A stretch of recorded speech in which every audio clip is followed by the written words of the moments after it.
First off, I am definitely going to be rooting for Coach Chadwick and his crew. Right, they went to the NCAA tournament last year. They only lost one player. They brought back a veteran group. They beat A&M on their home floor. So we definitely understood. The team understood. The coaching staff understood what we were going to be facing.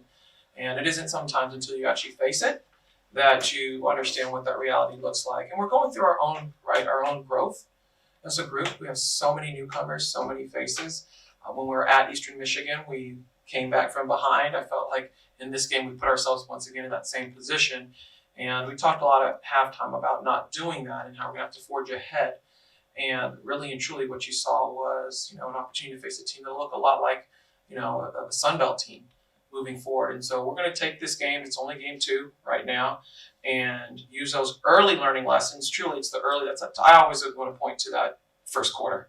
I'm going into half, you look at the first quarter, and that's really where it really hurt.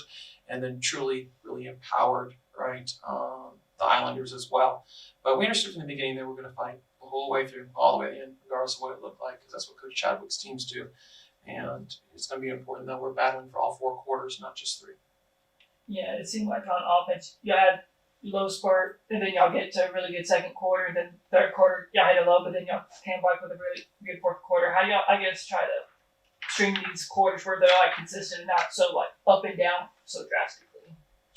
That's a fair question. A lot of that's going to come from us in practice, learning how to be consistent. So then when we get these moments in a game, we're able to sustain, especially when you play a lot of different combinations, that are playing together. We practice that way, though, truly, so they all are playing together with different combinations. But regardless of what those combinations are, those 5 women that are in, sticking to whatever that scout is or the game plan, and being disciplined in that scout without the illusion of maybe there's something exciting for us out there. And truly, the reason why those opportunities are there is because a really good defensive team is allowing it, right? Mm-hmm. A poor defensive team, you can just run through them, but a good defensive team, that's what they're going to give you, and that's what they did tonight. They did a good job of that.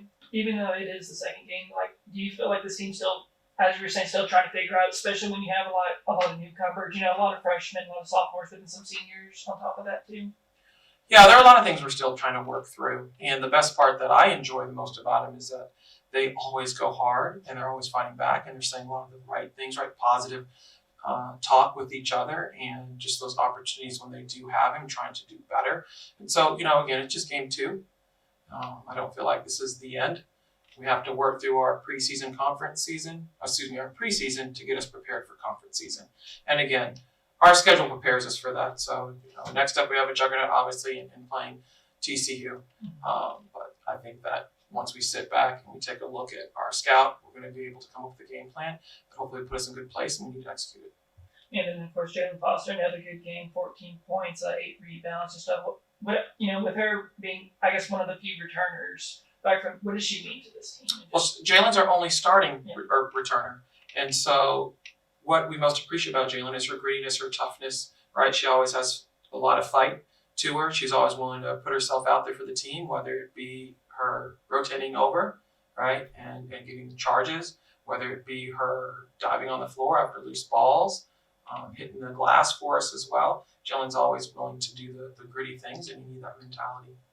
Looking at, this team compared to last year, what are kind of some of the differences you're learning with this team compared to last season?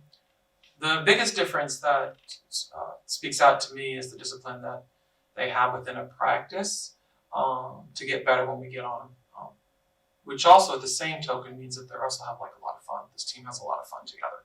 So that's what I think is the biggest difference. So you can be really hard on them, but they're still going to have fun.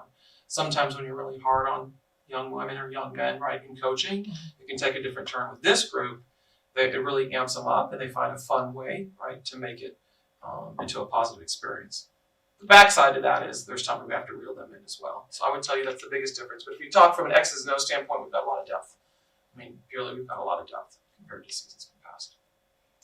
Number 22, Mia Gomez, she experienced some apparent injuries during the game. Do you have any updates on her? No, I haven't gotten an update yet. Okay. As y'all go on the road to TCU, what are some things y'all are going to learn from this game as y'all prepare? Even though you're going from a mid-major to a Power 5 team, but what are some lessons you learned from this game that y'all can take forward to TCU?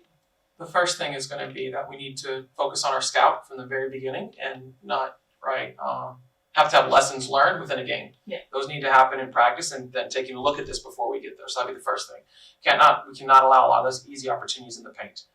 We give it way too many easy opportunities for a team that does a great job in the paint. They outscored Texas A&M in the paint, and tonight they definitely outscored us in the paint. So I think that's a massive learning lesson moving forward. We need to follow our scout and trust is going to be a big piece of that.